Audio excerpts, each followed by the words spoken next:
Bonjour à toi et bienvenue sur le podcast de la femme victorieuse. Mon prénom c'est Jessie et je suis la fondatrice de LFV. Dernièrement, j'ai publié un blog post sur le site lafemmevictorieuse.com.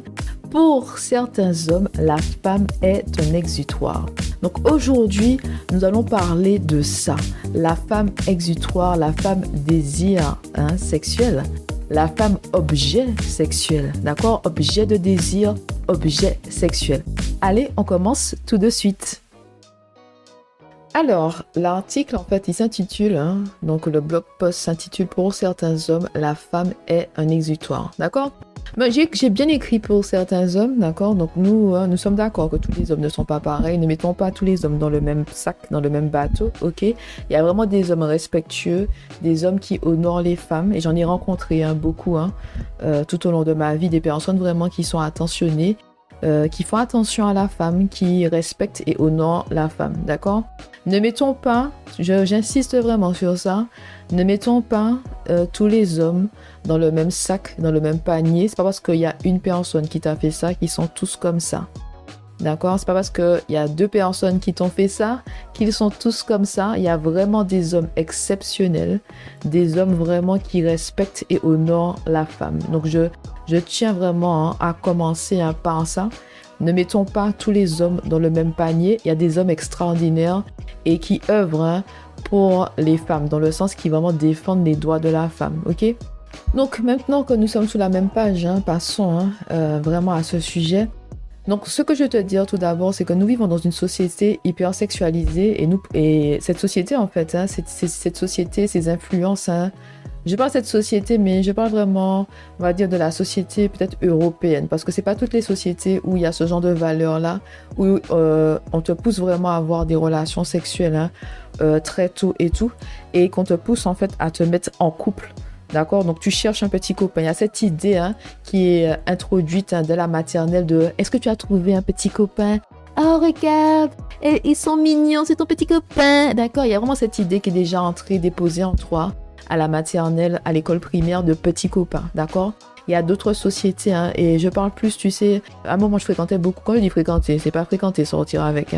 Mais je veux dire ça plutôt comme ça. Je restais beaucoup avec des Ghanéens, des Nigériens. À Londres, j'ai eu différents postes où j'ai travaillé avec des personnes d'origine africaine d'un peu partout, de vraiment l'Afrique de l'Ouest, des Camerounais, des Nigériens, des Sénégalais, d'accord, des personnes aussi qui venaient de la Côte d'Ivoire, du Congo, Congo-Kinshasa, et Congo-Brazzaville, mais aussi de la Guinée, je crois que c'est la Guinée équatoriale, si je me rappelle bien. Moi, je pense que c'est ça, je me souviens plus exactement. Mais j'ai vraiment fréquenté différentes personnes et dans certaines sociétés, dans certaines tribus et tout, eux, ils cherchent une femme. C'est-à-dire qu'on les élève vraiment pour chercher une épouse pour se marier, d'accord? On les élève vraiment pour ça. La majorité des Ghanéens, des Nigériens que j'ai rencontrés, ils cherchent en fait une épouse, ils cherchent un époux, quelqu'un vraiment pour former une famille et tout. Et c'est là que j'ai remarqué que ça dépend vraiment dans la société dans laquelle tu es, que soit il y a cette idée de petit copain qui sera introduit, soit cette idée de mariage, de vision à long terme, d'accord? Même j'avais une amie qui venait de l'île Maurice et au début de sa vingtaine, ses parents en fait chez lui cherchaient un mari, c'est-à-dire, et le pire de ce que j'ai appris ici avec des collègues indiens, ils m'ont expliqué la différence entre mariage arrangé et mariage forcé. Mariage forcé, c'est que tes parents trouvent un époux pour toi et ils te forcent à te marier avec cette personne-là. Le mariage arrangé, c'est plus dans le sens que tes parents en fait te présentent différents prétendants et ensuite vous deux vous choisissez si vous souhaitez continuer et vous marier. Donc c'est un mariage arrangé dans le sens qu'il y a deux familles qui viennent ensemble et on te propose en fait un prétendant. Mais tu as le choix de dire je ne veux pas me marier avec cette personne-là. C'est vraiment mes collègues indiens qui m'ont expliqué ça parce que moi je voyais les deux la même chose, genre si c'est arrangé c'est que c'est forcé en gros et non, tu vois. Donc différentes cultures, dans la culture indienne, dans la culture mauricienne aussi, d'accord, je dis pas tout le monde à l'île Maurice parce que l'île Maurice c'est vraiment, il y a vraiment beaucoup de diversité, mais en tout cas cette amie que j'avais au début du séjour à Londres, il y avait vraiment cette culture là de on cherche un mari mes amis nigériens, mes amis de nigériens, ghanéens aussi, pareil, hein, y a vraiment cette culture-là. Pour eux, c'est on cherche un mari, on cherche une épouse, d'accord? Et quand on regarde l'Europe et quand on regarde, on va dire, l'Occident, si je peux dire ça comme ça, il y a vraiment cette culture de petits copains, d'accord? Il y a aussi cette culture-là d'avoir des relations très jeunes, très tôt. Donc voilà, donc c'est comme si en fait, hein, tu joues à maman et à papa très tôt, d'accord, petit copain au collège, petit copain au lycée, petit copain à l'université, mais il n'y a pas en fait hein, le désir de se marier, ni en fait quand tu, par exemple, fréquentes quelqu'un, tu ne penses pas forcément au mariage, tu penses plus à court terme, c'est un copain, on fait un chemin, on fait un bout de chemin ensemble, hein, tout simplement, d'accord? Donc la plupart des personnes en fait, hein, surtout je veux dire hein, dans cette culture européenne, n'ont pas forcément les connaissances hein, par rapport au mariage, d'accord, et ne voient pas forcément, je mets pas tout le monde dans le même bateau, d'accord, tout le monde n'est pas dans le même bateau, dans le même panier, hein. Quand je parle de ça, je dis ça vraiment avec des pincettes, hein.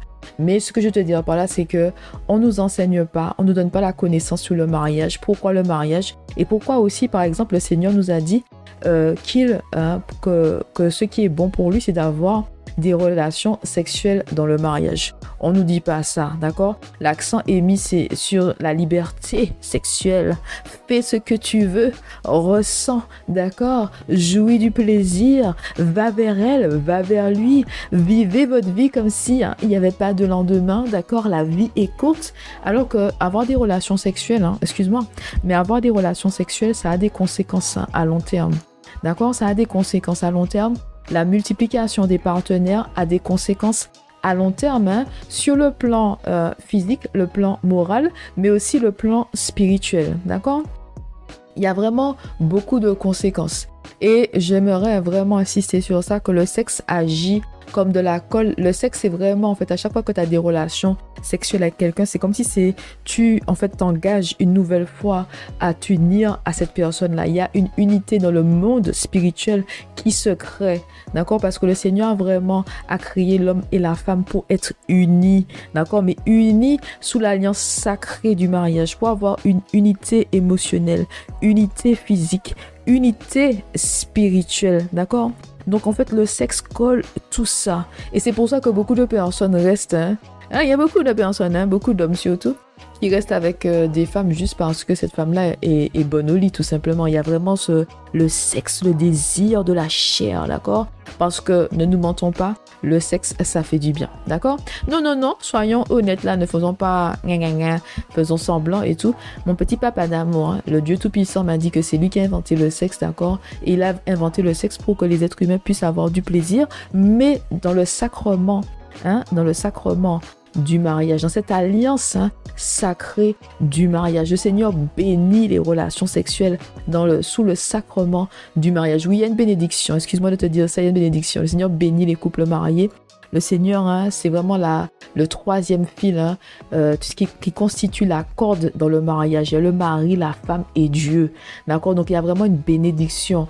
Le mariage doit être sous l'autorité de Dieu. Si tu fréquentes quelqu'un, c'est dans le but de te marier avec cette personne-là. Tu fréquentes pas quelqu'un juste pour pouvoir passer quelques mois ou quelques années avec cette personne-là. Il y a vraiment cette idée de mariage, cette idée que deux familles, hein, ne vont former qu'une, cette idée du village hein, qui va aider ce couple marié. Il y a vraiment la communauté autour de toi, deux familles qui se réunissent, hein, d'accord, qui aident le couple marié, qui aident hein, l'époux et l'épouse à surmonter les obstacles, d'accord? Je sais, tu t'attendais pas à ce que je parle de tout ça dans cet épisode-là. Et ce que je te dis là, j'ai pas écrit ça dans l'article et tout, d'accord, dans ce blog post hein, qui est publié sur lafemmevictorieuse.com. Mais c'est très intéressant de faire des épisodes, hein, d'enregistrer des épisodes en fait hein, sur le podcast parce qu'on a beaucoup plus de temps, d'accord? Beaucoup plus de temps, ok? Donc, il y a aussi beaucoup de choses hein, qui sont facilitées pour avoir des relations sexuelles hein, à outrance, hein, d'accord? Pour multiplier les partenaires hein, sans prendre hein, ses responsabilités, comme la pilule du lendemain, les pilules en fait hein, et tout, pour ne pas tomber enceinte, d'accord? Donc en fait, si tu veux, dans la volonté de Dieu, c'était vraiment que tu rencontres quelqu'un avec cette vision du mariage. C'est la bonne personne pour toi. Donc tu te maries et tu as des relations sexuelles. Comme ça, quand tu tombes enceinte en fait déjà en étant protégée, en ayant ce mariage. L'enfant grandit en fait avec les deux parents, d'accord? Donc il y a vraiment une stabilité, il y a vraiment un foyer, une maison, une structure en fait autour des parents et de l'enfant. Mais maintenant, de nos jours, en fait, tu peux avoir des relations sexuelles comme ça. Tu peux vraiment vivre ta vie comme tu as envie et te laisser vraiment suivre en fait le plaisir de la chair et la convoitise des yeux. Il y a vraiment cette liberté totale par rapport à la sexualité de la femme et la sexualité de l'homme. D'accord? Tu seras pas jugé. En fait, je dis ça dépend encore une fois où tu habites et tout. Mais il y a des endroits où tu ne seras pas jugé si tu dis que chaque année tu as un nouveau copain, tu ne seras pas jugé par rapport à ça. C'est vraiment la liberté, les besoins de chacun et tout. Alors que sur le long terme, ça va pas t'apporter du bonheur. Te donner tout le temps à quelqu'un comme ça, laisser quelqu'un rentrer dans ton jardin secret comme ça va pas t'apporter du bonheur parce que tu construis rien. Moi, je t'invite à méditer sur ça. En nous, il y a vraiment ce désir de s'attacher à quelqu'un et de construire. En nous, quand je dis en nous, dans la femme, en fait, il y a vraiment ce désir de s'attacher à quelqu'un et de construire quelque chose sur le long terme, tu vois. Et quand tu multiplies les partenaires comme ça, il y a cet attachement-là et puis ton cœur est tout le temps brisé parce que tu ne restes pas avec cette personne-là et tu ne construis rien. D'accord? Et puis, il y a beaucoup de personnes, de femmes qui tombent enceintes. Et comme elles tombent enceintes, en fait, sans avoir, comment on dit ça? Elles tombent enceintes parce qu'elles ont eu des relations sexuelles pour le plaisir. Tu n'as pas eu des relations sexuelles avec quelqu'un dans le sacrement du mariage. Cette personne ne t'a pas vu comme une épouse, il t'a vu juste comme, je ne vais même pas dire ça comme ça parce que c'est un peu choquant, mais il t'a juste vu comme objet de désir, d'accord? Objet de désir, objet sexuel. Il t'a pas vu comme une épouse. Donc même si tu as un enfant avec lui, il va pas te marier, d'accord? C'est très rare, les hommes aujourd'hui qui vont se sacrifier, qui vont dire pour le bien-être de l'enfant, je vais me marier avec toi, d'accord? Et même s'il le fait, ça ne veut pas dire que ça va fonctionner parce qu'il ne t'a pas vu dès le départ comme une épouse. Il t'a vu plutôt comme un objet sexuel, comme quelqu'un avec qui il aurait du plaisir pendant quelque temps. Donc quand tu tombes enceinte, il te dit oui, c'est peut-être mon enfant, mais je veux quand même pas de toi parce que je te vois pas comme une épouse, je me suis pas vue avec toi à long terme, je me suis vue avec toi à court terme, d'accord? Et ça brise, tu vois, ça brise aussi et l'enfant ne va pas naître avec un père. L'enfant sera élevé par la mère et tout, et peut-être va voir son père de temps en temps. Et moi je te rappelle, avoir des enfants avec un homme, ça ne retient pas un homme. L'enfant ne retient pas un homme. C'est la mère qui retient un homme dans le couple. C'est pas l'enfant, d'accord? Il peut avoir des enfants à droite et à gauche et il choisit une femme il dit celle-là c'est mon épouse, mais j'ai des enfants à droite et à gauche avec d'autres personnes. J'ai envie de vivre avec celle-là, mais j'ai des enfants à droite et à gauche. C'est très rare qu'un enfant retienne un père. Il faut que dans le père, qu'il y ait ce caractère-là de je prends mes responsabilités et que je vais rester avec elle parce que j'ai un enfant avec elle. Mais c'est très rare parce que j'ai dit, c'est pas l'enfant qui retient l'homme, c'est la mère qui retient l'homme. D'accord? L'homme reste pour la mère dans un foyer, il reste pas pour l'enfant. L'enfant va te dire que je t'envoie l'argent, je vais voir de temps en temps l'enfant, mais il va pas rester pour l'enfant. D'accord? Donc c'est dans ce sens-là aussi que quand ils disent que la femme, en fait, est le pilier de son foyer. Quand je dis pilier, c'est pas dans le sens que tu dois prendre toutes tes responsabilités, c'est dans le sens que c'est toi en fait qui est le lien entre les enfants et le père. C'est toi qui va mettre la paix, qui va essayer d'avoir un foyer dans la paix. Je crois que c'est écrit dans la Bible que une femme sage bâtit son foyer. D'accord, c'est dans ce sens-là. C'est pas prendre toutes tes responsabilités sur ton dos. La femme potomitan, super héros et tout. Superwoman, c'est pas dans ce sens-là, mais c'est dans le sens que tu établis vraiment la paix dans ton foyer, la paix, vraiment travailler pour qu'il y ait une relation saine entre le père et l'enfant. Parce que des fois, les papas, ils savent pas trop comment communiquer avec les enfants. Ils représentent plus l'autorité, la discipline. Et la mère représente plus l'amour et la tendresse, tu vois. Donc, il y a vraiment un équilibre entre l'homme et la femme dans le foyer. Parce que donner trop d'amour, c'est pas bon. Donc, voilà ce que je dis en général. S'il n'y a pas de correction, c'est de l'abus, d'accord? Il faut corriger ses enfants. Si tu ne corriges pas tes enfants, c'est de l'abus. Donner trop d'amour aux enfants sans correction, c'est de l'abus aussi, d'accord? Il faut avoir l'équilibre entre je donne de l'amour, ok, et je corrige mes enfants. Et l'équilibre, tu le retrouves avec le père et la mère. Le père qui est l'autorité et la discipline, et la mère qui est l'amour et la tendresse, d'accord? Parce que des fois, les mamans, elles ont tendance à donner beaucoup, beaucoup, beaucoup d'amour, mais elles n'arrivent pas forcément à avoir ce côté discipline. d'accord, autorité, alors que le père, il vient avec l'autorité et la discipline, ok? Donc, est-ce que tu comprends? Donc, il y a vraiment cet équilibre. Donc, dans un couple, l'homme et la femme n'apportent pas la même chose. Même pour les enfants, dans l'éducation des enfants, l'homme et la femme n'apportent pas la même chose. Donc, il y a vraiment, en fait, un but, comment dire ça? Like a purpose. How do you say purpose? Purpose. In French, je me rappelle pas vraiment. Mais il y a vraiment, en fait, une raison d'être de la femme, la raison d'être de l'homme, la raison d'être de la femme. Il y a une raison aussi pour laquelle le Seigneur veut qu'on ait des relations sexuelles sous le sacrement du mariage. D'accord? Le sacrement du mariage. Ok? Il y a vraiment ça.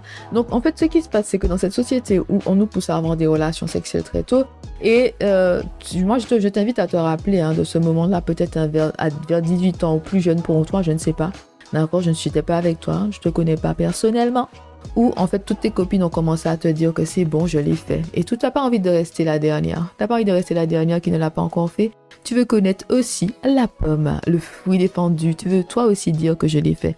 Donc, il y a vraiment une pression pour pouvoir, en fait, avoir des relations sexuelles très tôt et ne pas être la dernière, en fait. Parce qu'après, les copines, elles parlent de ce qu'elles ont fait et toi, tu ne connais pas parce que tu n'as jamais fait ça. Ok?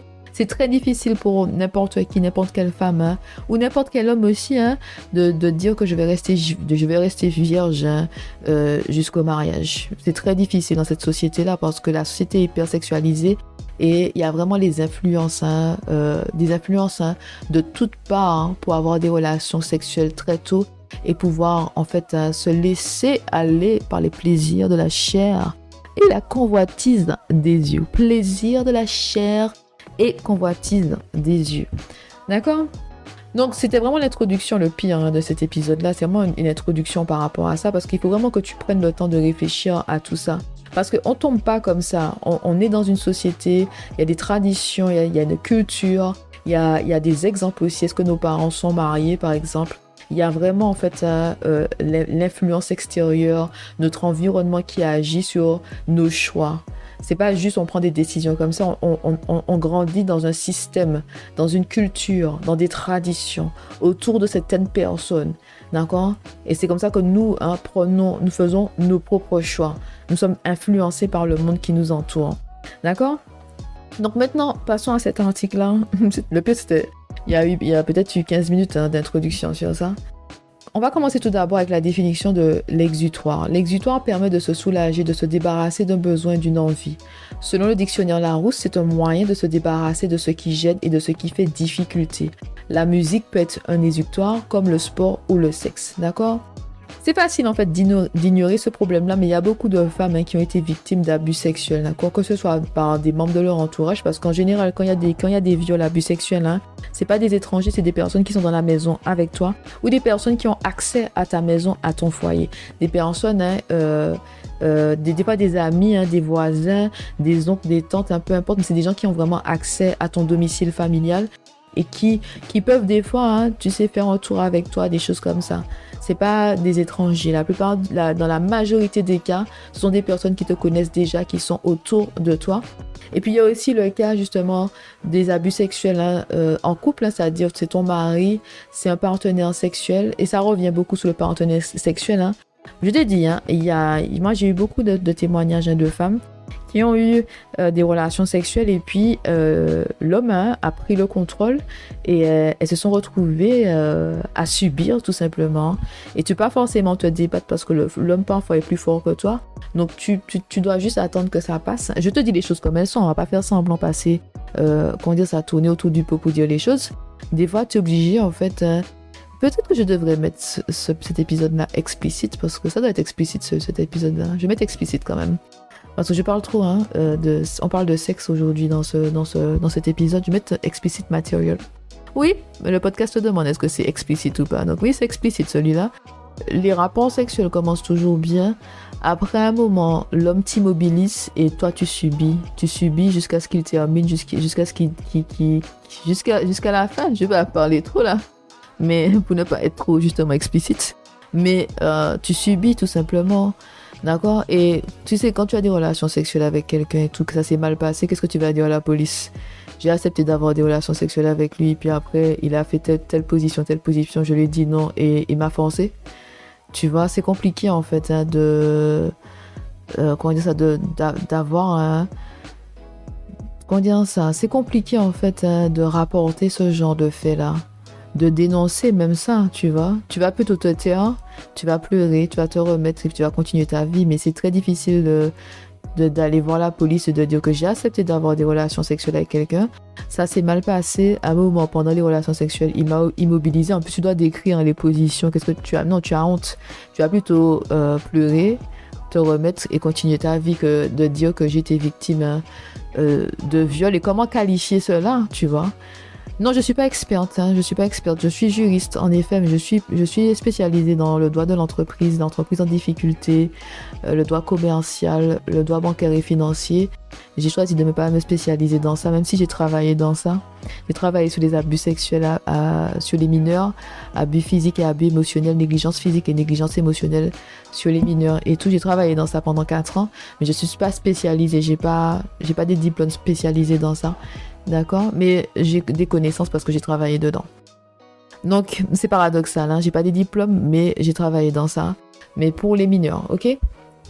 Donc, c'est vraiment délicat, ça. C'est vraiment délicat. En tant que femme, on se rend pas compte que la perversion sexuelle ne se lit pas sur le visage des gens. Tout le monde a toujours... Tu rencontres un homme, il a toujours un beau visage. D'accord, il s'habille bien, il parle bien et tout. Tu peux pas juger, en fait, sur le visage des gens. Les apparences sont trompeuses. La perversion hein, sexuelle ne se lit pas sur le visage des gens. Les apparences sont trompeuses. D'accord? Les apparences sont trompeuses. Tu ne sais pas en fait. Je sais pas, je trouve ça tellement délicat de vraiment partager son intimité avec quelqu'un. Je trouve ça vraiment délicat parce que tu trouves vraiment, hein, c'est vraiment quelque chose d'intime et tu es vraiment vulnérable hein, lors des rapports sexuels. Tu es vraiment vulnérable. Tu es vraiment à nu, mais dans tous les sens. Tu es à nu physiquement. Ton partenaire te voit nu, mais j'ai l'impression que même émotionnellement, tu es nu en fait. Hein. Et nous, on a vraiment cette connexion émotionnelle-là qu'on attend de l'homme lors des rapports sexuels et tout. Et certains hommes ne vont pas te donner cette connexion émotionnelle parce qu'ils sont là juste pour ton corps, tout simplement. Ils veulent juste avoir des rapports sexuels avec toi. Ils veulent juste se décharger. Ils veulent juste passer leur frustration comme ça. Et toi, tu es juste un objet. Tu es juste là. Tu penses que tu partages quelque chose à quelqu'un, mais tu partages rien si ce n'est en fait... deux corps qui s'entrechoquent, mais tu ne partages rien de profond, d'accord? Oui, tu vas ressentir des choses physiquement, mais il n'y a aucune connexion spirituelle. Enfin, quand il n'y a aucune connexion spirituelle, il n'y a aucune plutôt connexion émotionnelle, parce que la connexion est spirituelle. La connexion spirituelle est là, qu'on le veuille ou non, parce que tu t'es donné à quelqu'un, tout simplement. Et que le sexe, ça colle. Il y a une connexion spirituelle avec le sexe et tout, mais émotionnellement, tu n'es pas connecté à cette personne-là, parce qu'il est juste là pour en fait avoir des relations sexuelles avec toi. Et même quand tu es en couple, hein, parfois, tu étais en couple avec une personne qui pense à une autre personne quand il a des relations sexuelles avec toi. Il est là avec toi dans la maison, il prend ses responsabilités, il fait le nécessaire, mais il t'aime pas de tout son cœur, de toute son âme et de tout son esprit. Quand il a des rapports sexuels avec toi, il pense à une autre personne. Il imagine que c'est elle au lieu que ce soit toi. Tu vois? Et c'est vrai que c'est compliqué hein, pour nous les femmes de comprendre ça parce que nous sommes pas comme ça, tu vois. Nous, on a vraiment cet attachement, le cœur, l'amour et tout. On a envie d'être avec la personne qu'on aime, mais les hommes, ils peuvent vraiment faire ça. C'est comme, hein, tu sais, hein, les hommes, là, quand ils cassent avec toi et 2 semaines après, ils ont une nouvelle copine, tu vois. Et tu te poses la question, mais est-ce que ça avait de la valeur pour toi, notre relation ? Est-ce que tu m'aimais vraiment? Tu m'as dit que tu m'aimes et tout. Et t'as même pas attendu 2 jours pour trouver une autre copine, tu vois.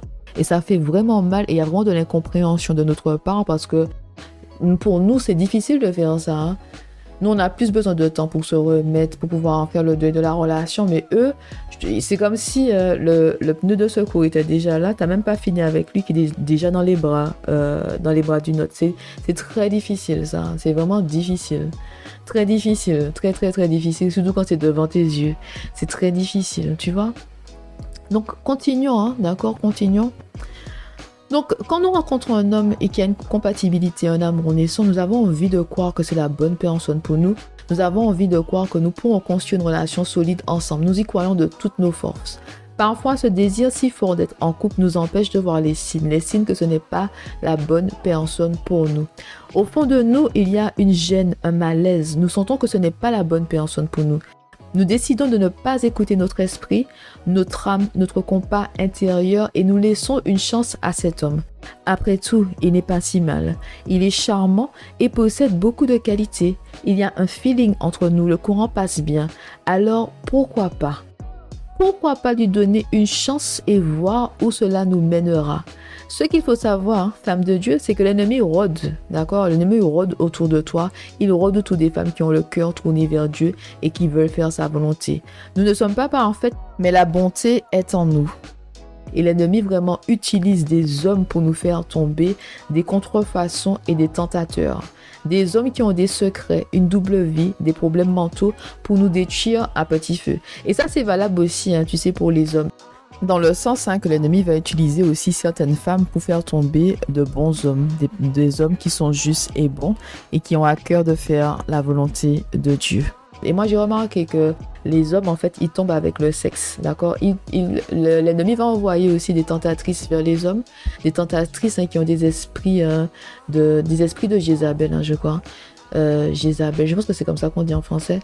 Qui ont des esprits de Jézabel qui vont les maintenir avec le sexe, d'accord? Elles vont les mettre...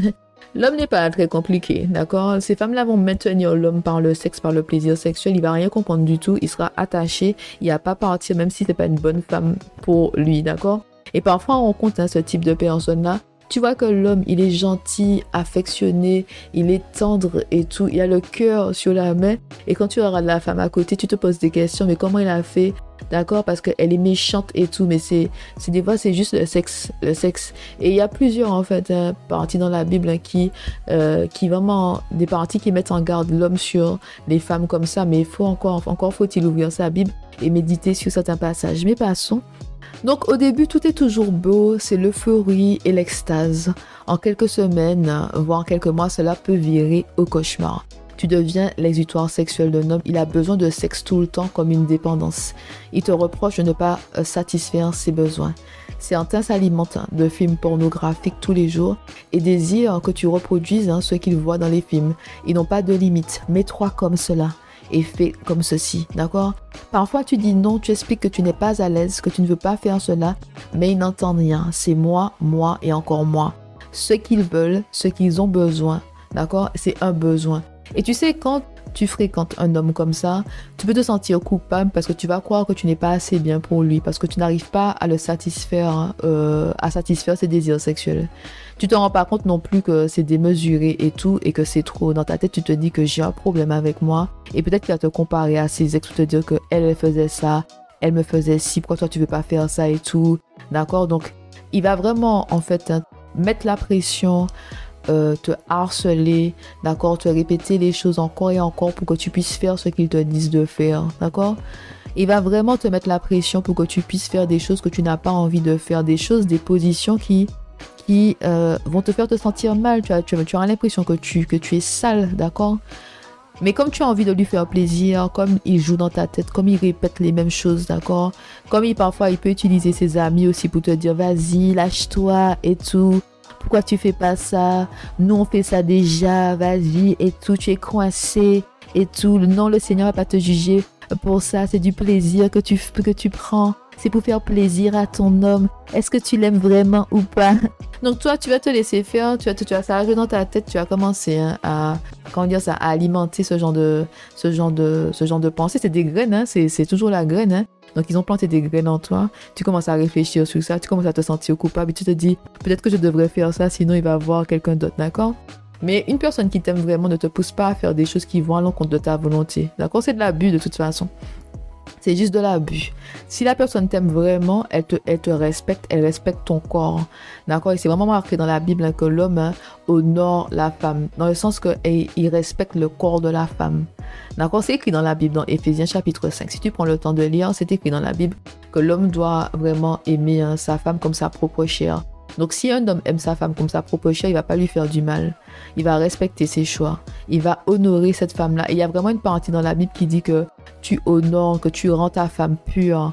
C'est dans Éphésiens chapitre 5 que je t'invite à lire. D'accord? Je crois que c'est 5 à partir peut-être du verset 20.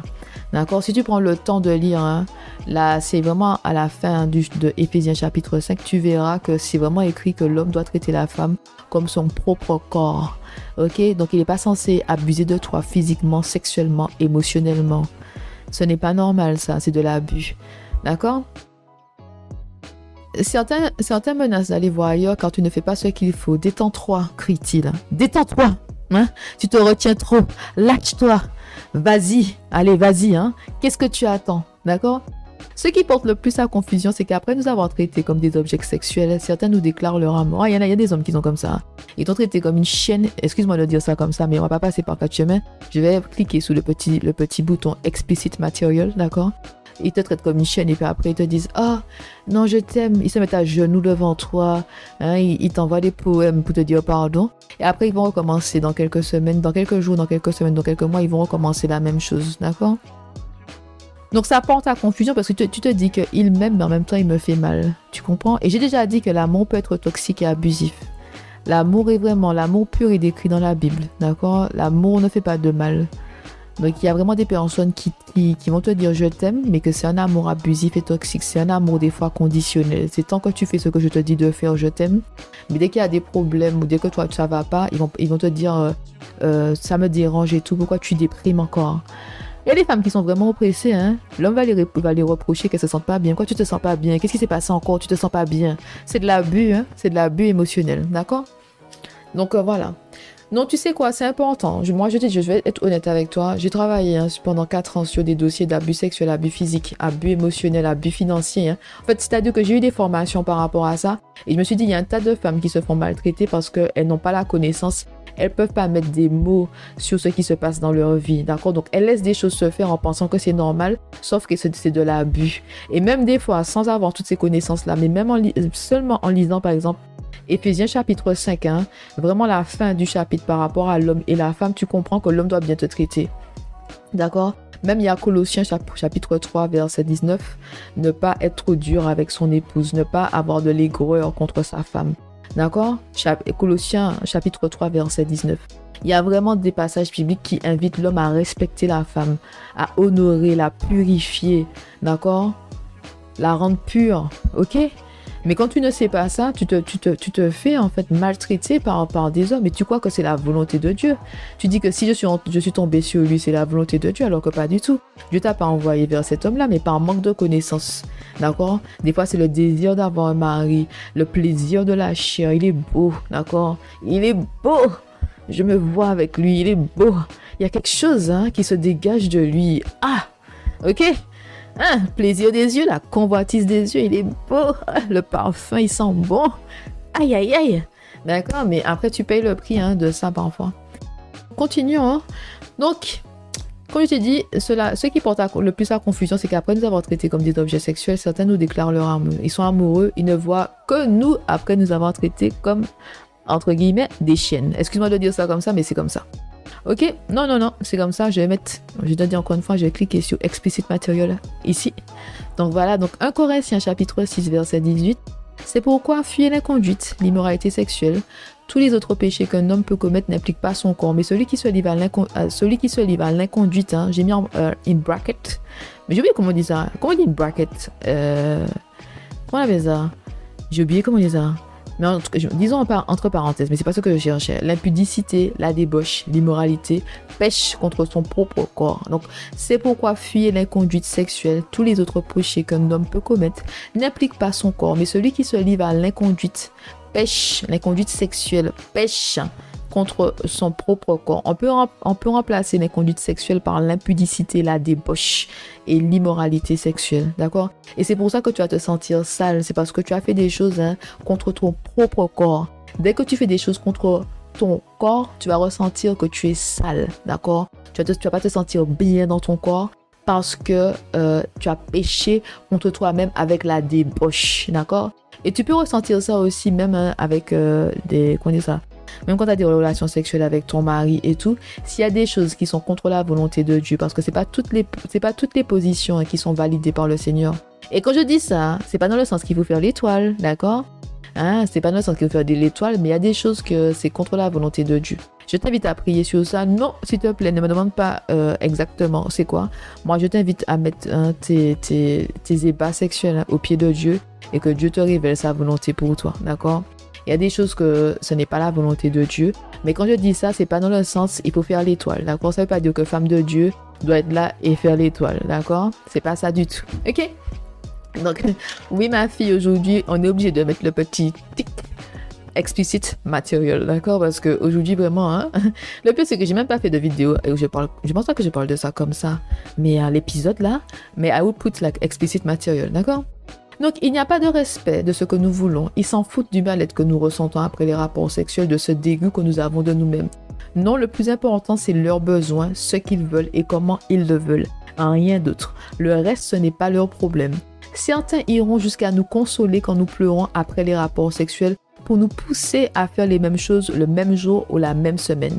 Ils vont, oui, parce qu'ils vont, tu sais quoi, tu vas pleurer après ça, tu vas te dire, je me sens pas bien, machin, et ils vont se dire, oh là là, mon Dieu, elle pleure encore. Tu sais, c'est parce que l'homme te console que dans sa tête, il a envie de te consoler, c'est parce que des fois, il a bon et puis il a déjà marre avec toi, avec tes pleurs, donc il a fait, bon, laisse-moi faire le travail, la consoler, pour qu'elle puisse arrêter avec ça très vite, pour qu'on puisse passer à autre chose, parce que moi, j'ai faim là, d'accord?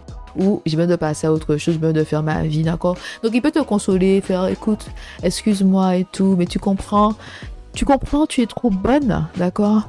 Tu comprends, tu me donnes trop envie, ok? C'est pas moi, c'est toi, comprends-moi, bébé, hein?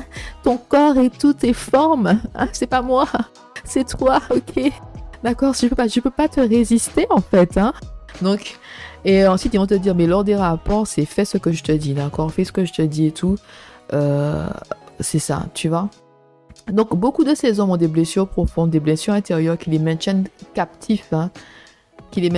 Captifs du plaisir de la chair. C'est une spirale infernale.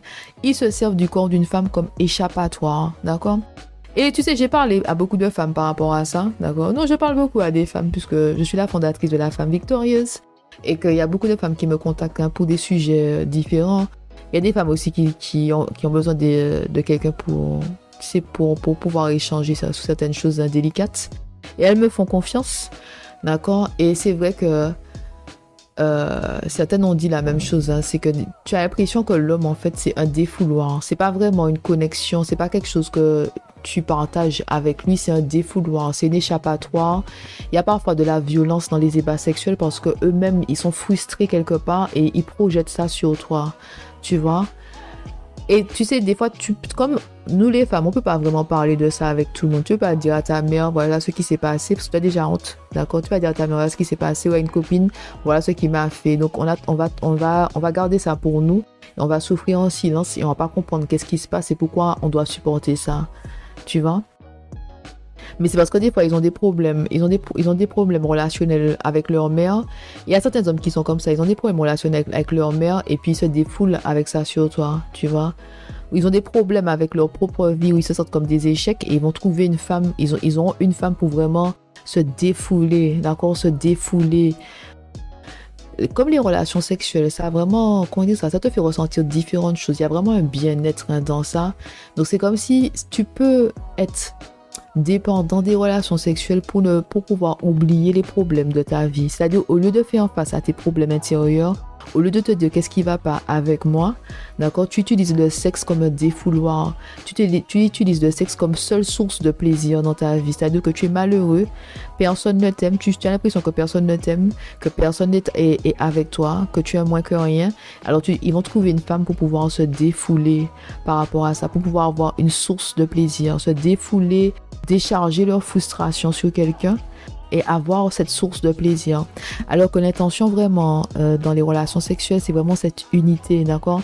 Si tu réfléchis à ça, si deux personnes vierges, c'est-à-dire l'homme n'a pas connu de femme, la femme n'a pas connu d'homme, c'est comme ça que c'est écrit dans la Bible, hein? Adam a connu Ève, ok? Quand vous venez ensemble, vous découvrez ensemble, c'est-à-dire que vous découvrez. Et ce qu'il faut savoir, c'est que dans les relations sexuelles, au début, c'est pas fameux, hein, d'accord? Au début, c'est pas fameux, c'est que tu apprends à connaître le corps de ton mari, le mari apprend à connaître le corps de son épouse, et tous les deux, vous apprenez à vous faire plaisir, d'accord? Ce qui marche avec une personne n'a pas forcément marché avec toutes les personnes, mais vous apprenez ensemble à vous faire plaisir. Donc, il y a vraiment, on va dire, cette évolution ensemble par rapport aux relations sexuelles. Et plus l'intimité est forte et plus vous avez du plaisir parce qu'il y a vraiment une connexion sur tous les niveaux. D'accord? C'est pas seulement sur le plan physique, mais il y a une connexion émotionnelle. D'accord? Même dans, comment dire ça, dans les préliminaires, il sait quoi faire et tu sais quoi faire parce qu'avec le temps, vous avez appris à vous connaître. Vous avez communiqué, je préfère ceci, je préfère cela, je préfère quand tu fais ci et fais ça. Mais vraiment dans le respect du corps de chacun. D'accord? Et c'est pour ça que tu peux te donner totalement. Parce que vraiment, le sexe, c'est comme si c'est exprimer son art. Tu vois, tu exprimes ton art avec ton mari. Tu te laisses aller avec ton mari. Tu es nu physiquement, mais aussi émotionnellement. Il y a vraiment ce côté émotionnel pour nous les femmes. Et on se sent nu physiquement et émotionnellement devant l'être cher, l'être aimé, notre mari. D'accord? Donc c'est ce qui est beau. Mais quand tu as déjà connu plusieurs partenaires sexuels, tu arrives toujours avec des bagages dans une nouvelle relation. D'accord? Tu arrives avec des bagages et des traumatismes. Ok? Tu arrives des bagages, des traumatismes et c'est difficile en fait de partager quelque chose avec quelqu'un parce qu'il y a ces bagages, ces traumatismes. Et ça dépend, si tu enchaînes les partenaires, si par exemple tu prends du temps, d'accord, entre chaque relation, mais ça peut vraiment affecter en fait ta relation actuelle parce que tu as été maltraité par un homme, tu vois.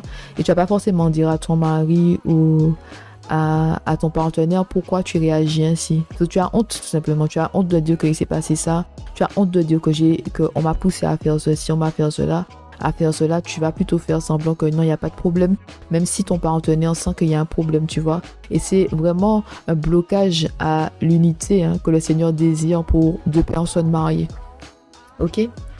Donc oui, je sais, tu apprends beaucoup de choses avec moi. Je sais, mais passons, d'accord? Le sexe procure beaucoup de plaisir à tout être humain. Un plaisir qui peut nous faire oublier nos problèmes et notre réalité. Alors chez certains hommes, ça devient une dépendance. Ils cherchent une partenaire sexuelle pour vider leur boule, entre guillemets.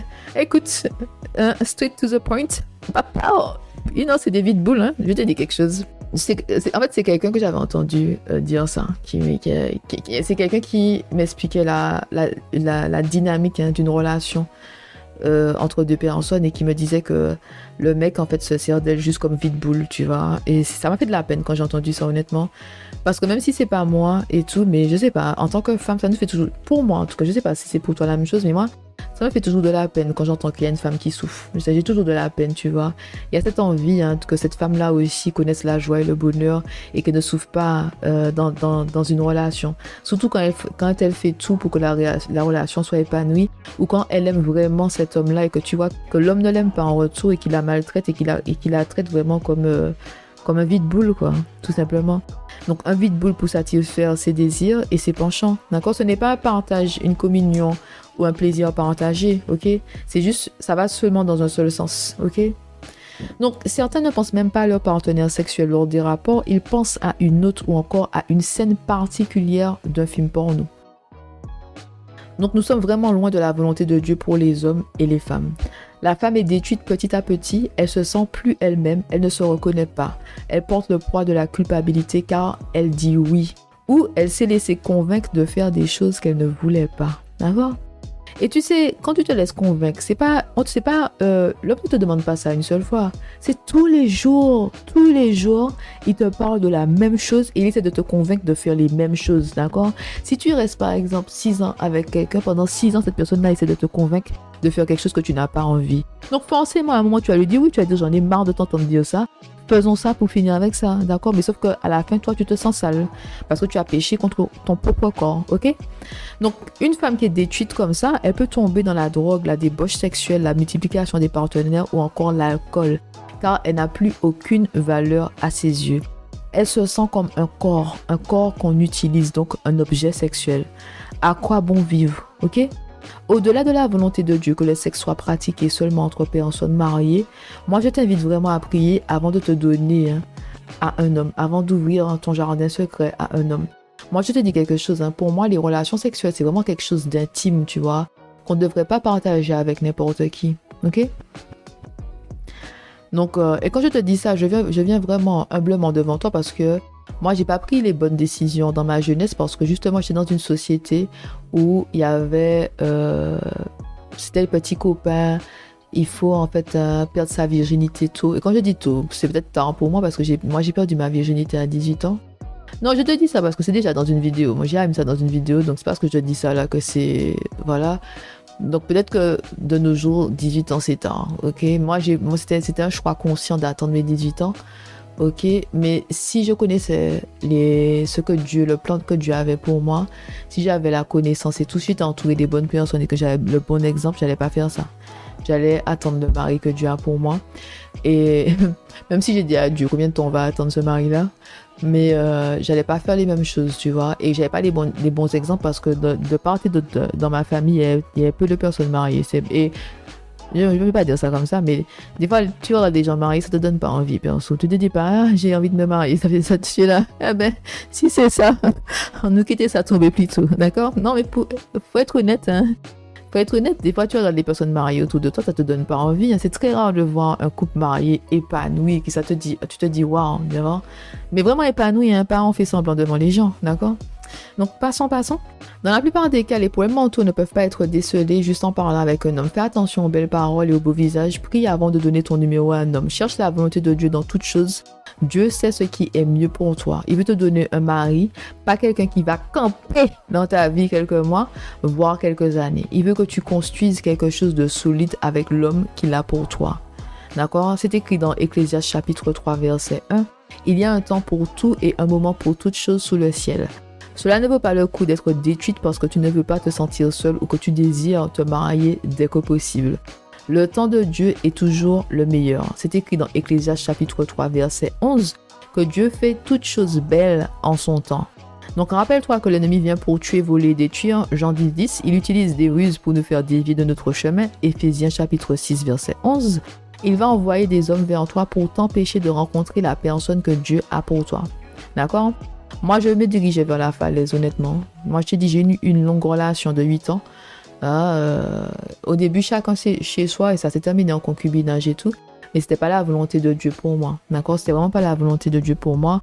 Mais encore une fois, quand tu connais pas, quand t'as pas de connaissances, hein, tu vas périr. C'est écrit, hein, dans Osée. Je suis sûre que, si tu m'écoutes, hein, je suis sûre que tu connais ce verset-là, parce que je répète ça tout le temps. Osée, chapitre 4, verset 6. Mon peuple périt par manque de connaissances. D'accord? Quand tu n'as pas la connaissance, tu prends de mauvaises décisions qui vont à l'encontre, en fait, de ton bien-être et de ton bonheur. Tu ne sais pas, donc tu fais du mieux que tu peux, d'accord? Mais tu ne sais pas, tu fais du mieux que tu peux, mais comme tu ne sais pas, tu te diriges vers la falaise. Donc moi, je me dirigeais vers la falaise et mon Père Céleste est venu me chercher, d'accord? Donc, mets ta confiance en l'Éternel et il conduira la bonne personne vers toi quand tu seras prête, d'accord? Donc, Proverbe chapitre 3, verset 5, mets ta confiance en l'Éternel de tout ton cœur et ne te repose pas sur ta propre intelligence. Tiens compte de lui pour tout ce que tu entreprends, il te conduira sur le droit chemin. Ne te prends pas pour un sage, crains l'Éternel et détourne-toi du mal. Ce sera une bonne médecine hein? Comment j'ai prononcé ça? Prenez ça en anglais. Médecine, hein? Ce sera une bonne médecine qui t'assurera la santé du corps et la vitalité de tout ton être. Ok? Dieu sait ce qui est mieux pour toi. Il veut bénir la relation avec la personne qu'il a choisie pour toi. Donc, mets tout à ses pieds, prie et laisse-toi guider par Dieu. Dieu est là pour toi. Il est là avec toi. Ne te laisse pas influencer, j'insiste sur ça, ne te laisse pas influencer par le modèle de ce monde. D'accord? Do not conform to the pattern of this world. D'accord? Ne te conforme pas. N'essaye pas, en fait, de faire selon les tendances de ce monde, qui nous pousse à rechercher des petits copains, des partenaires sexuels au lieu de rechercher un mari. Hein, le Seigneur a un homme pour toi, un homme qui va te respecter, qui va prendre soin de toi et qui va t'honorer. D'accord? J'ai écrit entre parenthèses Colossiens chapitre 3 verset 19 et Éphésiens chapitre 5 verset 28 à 30. D'accord? Donc c'est vraiment important. Pour moi, c'est très difficile d'entendre des femmes parler de leur témoignage quand elles ont été abusées sexuellement, soit par leur partenaire ou leur mari. C'est vraiment difficile et ça se passe beaucoup. Ça arrive souvent, plus souvent qu'on ne le pense. Plus souvent parce que les femmes n'ont pas la connaissance. C'est la connaissance qui manque aux femmes pour pouvoir prendre les bonnes décisions et savoir que notre Père Céleste veut un mari pour nous, d'accord? Le Seigneur veut un mari pour nous. Il veut que ses enfants, nous, les femmes de Dieu, d'accord? Nous, ses filles, que nous soyons avec des hommes qui nous respectent, des hommes qui nous aiment vraiment et qui sont prêts à se sacrifier pour nous comme Jésus s'est sacrifié pour l'Église. C'est encore écrit dans Éphésiens chapitre 5, ça. Si tu prends le temps de lire la fin d'Éphésiens chapitre 5, c'est écrit que l'homme, en fait, il est comme Jésus qui s'est sacrifié pour l'Église. Il traite sa femme comme ça. Ça veut dire qu'il a vraiment ce sacrifice envers sa femme. Tu vois, c'est comme si sa femme, c'est son tout. C'est comme si sa femme, il est prêt à se sacrifier pour elle. Et qu'il respecte sa femme comme son propre corps. Donc, il ne peut pas abuser sexuellement de toi, financièrement, émotionnellement de toi, s'il t'aime comme son propre corps. C'est qu'il ne te respecte pas, tout simplement. D'accord? Il ne te respecte pas. D'accord? Il ne te respecte pas. Oui, peut-être dire qu'il t'aime, mais tu sais, un homme peut te dire qu'il t'aime et te maltraiter. Hein? D'accord? Il y a des hommes qui battent leur femme et qui disent après, je t'aime. Hein? Pardon, excuse-moi, je t'aime, mais voilà, je ne sais pas qu'est-ce qui m'a pris. Ok? Il t'humilie devant toute sa famille, puis après il te dit je t'aime. Je t'ai dit, il y a plusieurs façons d'aimer. Tout le monde n'aime pas d'un amour pur et sincère. Il y a plusieurs façons. Il y a un amour toxique, il y a un amour abusif, et puis il y a l'amour conditionnel. Hein, et il y a l'amour qui vient de Dieu. D'accord? Donc c'est important que tu prennes le temps de méditer sur ça, mais aussi que tu envoies peut-être cet épisode-là en particulier, cet épisode que je vais cliquer sur Explicit Material, parce que j'ai parlé de trucs, c'est explicite, je pense. Envoie cet épisode en particulier à d'autres femmes, d'accord? C'est important. C'est vraiment la communauté des victorieux, ok? La communauté des femmes victorieuses, et on a besoin des unes et des autres. Ne pense pas en fait que c'est juste toi, d'accord? Moi, ce que je fais là, cette mission de vie, c'est pour sauver le plus grand nombre. C'est pour sauver le plus grand nombre, d'accord? C'est pour que le plus grand nombre se rapproche de Dieu. Mais tu as ta part aussi à faire. Et ta part, c'est peut-être juste partager cet épisode-là avec des femmes autour de toi. C'est peut-être juste partager ça. Ou si tu veux pas partager celui-là, je dis toujours ça sur YouTube que j'avais dit ça une fois. Je dis, si tu veux pas partager cette vidéo-là, partagez celle qui est avant ou celle qui est après. Comme ça, ils verront, d'accord? Mais c'est important que tu te soucies des autres et que tu aies ce désir-là aussi de sauver d'autres femmes qui subissent. Parfois, on a juste besoin, d'une parole, d'un mot, d'un geste pour remettre en question certaines choses et pour prendre les bonnes décisions dans notre vie. Encore une fois, nous périssons par manque de connaissances. Nous périssons par manque de connaissances parce que nous ne savons pas, parce que nous sommes parfois isolés. Parce que parfois, on est à côté de femmes qui ne veillent pas sur nous. D'accord? C'est chacun pour soi. On sort, on rigole, gigi, gaga, gaga, on va au restaurant. D'accord? On va dans les soirées et tout. Mais quand il s'agit en fait d'agir vraiment pour son prochain, pour que nous puissions passer à une autre étape, pour que nous puissions être épanouis, pour que nous puissions être heureuses, il n'y a personne. D'accord? Oui, on est là, on rigole ensemble. Mais quand il s'agit de se donner la main pour pouvoir passer à autre chose, à un autre niveau, à une autre dimension, il n'y a personne. C'est pas normal ça. Nous devons veiller les unes sur les autres. Ok? Mais toujours inspiré par l'Esprit Saint. D'accord? Toujours inspiré par l'Esprit Saint. Toujours inspiré par l'Esprit Saint. Si le Seigneur a mis dans ton cœur une femme en particulier ou des femmes qui ont besoin de recevoir, d'écouter plutôt cet épisode, vraiment, prends ton courage à deux mains et partage cet épisode avec ces femmes. D'accord? Tu ne sais pas ce qu'elles traversent vraiment. Il ne faut pas se fier aux apparences. Ok? Femme de Dieu, c'est tout pour aujourd'hui. Merci beaucoup d'être resté avec moi jusqu'à la fin, de m'avoir écouté jusqu'à la fin.